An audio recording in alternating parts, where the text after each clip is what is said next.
We work hard so you can get hard. That's a lot. Woo! I'm sure that was consensual. It was fucking Carl! Yeah, all right. Well, we can move on from John Collins. Let's talk about Jeremy Grant. We had a whole segment drawn up for his best fit, where we thought it was going to be, and it turns out we were wrong. He ended up getting traded to the Portland Trail Blazers today, which was pretty expected, I suppose. Like, that was the most common team, I feel like, with the chatter around him, wouldn't you say? I expected them to give up the 7th overall pick. Yeah, that's kind of crazy that they did it without it. The 26th and not the 26th, the 25th Milwaukee first, and the CJ trade exception they got from the Pelicans, which is kind of crazy. But that was pretty much it. Like, it almost seemed like they just gave him away. Yeah, I think it really came down to the Pistons. Probably got plenty of offers for draft picks that were better than that, maybe for picks this year, but they likely had salary attached to it. Like, I'm sure the Timberwolves would have been willing to offer Malik Beasley his $16 million and the 19th overall pick for Jeremy Grant. But they clearly wanted to free up some cap space, because now they have $43 million in cap space for this year. And they are one of the top 2 most linked teams to Deandre Ayton. So I think Deandre Ayton I don't know if this means he's a lock to go there, but I don't know what their backup plan is if they don't get Ayton. Yeah, we can start. Yeah, let's start with the Pistons side. I like it if they get Ayton, because Jeremy Grant, we talked about it. If he was cool to stay, then keep him. But if he wanted to leave, it's not really that big of a deal, because they have Cade and they have this 5th pick now. And I feel like they are in the best position to get DeAndre Ayton. If DeAndre Ayton truly wants to value money over it, which is not a poor choice. And also, I don't think the Pistons are the dumpster fire they were 2 years ago.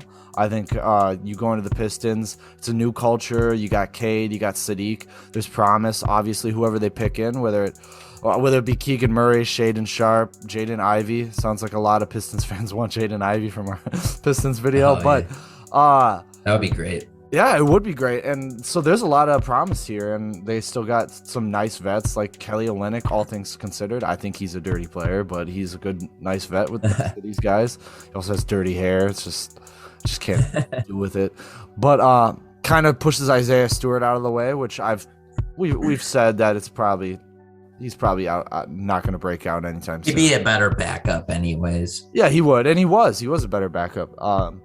But I think it's great. And $43 million, they can almost offer him the max off a rookie scale, which is like 37 right out of the gate or something.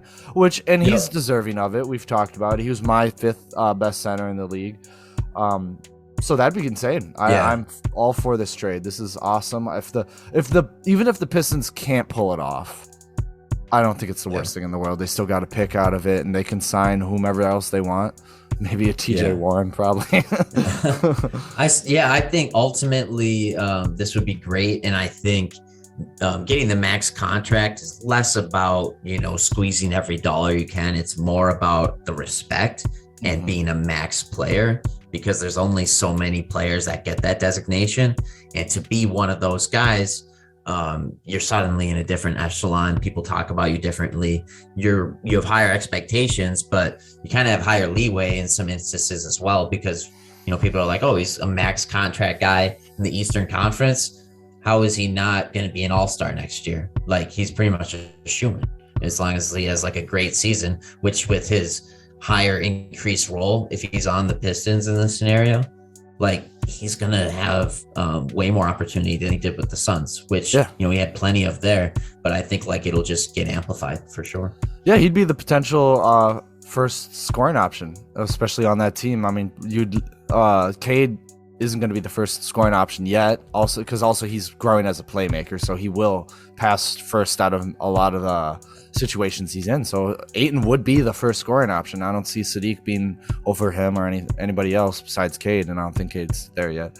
Also, but yeah, that's a great point. Like, if I were Ayton and the Suns are like, we'll give you like a $20 million contract, but the Pistons are like, we'll give you more. It's not about the money. It's like the Pistons think I'm a max player. You guys just think I'm a role player.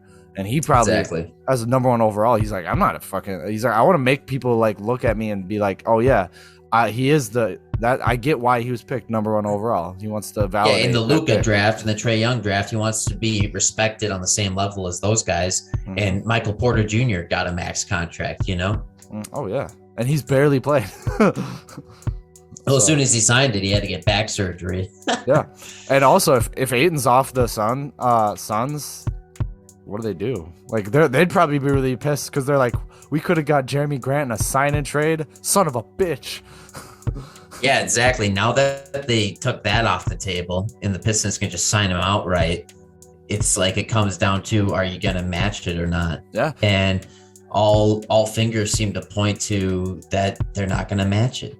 No, I mean, Pistons are the only ones with real cap space where they actually have 43. Spurs are the next amount, and they have like 16 million in cap space.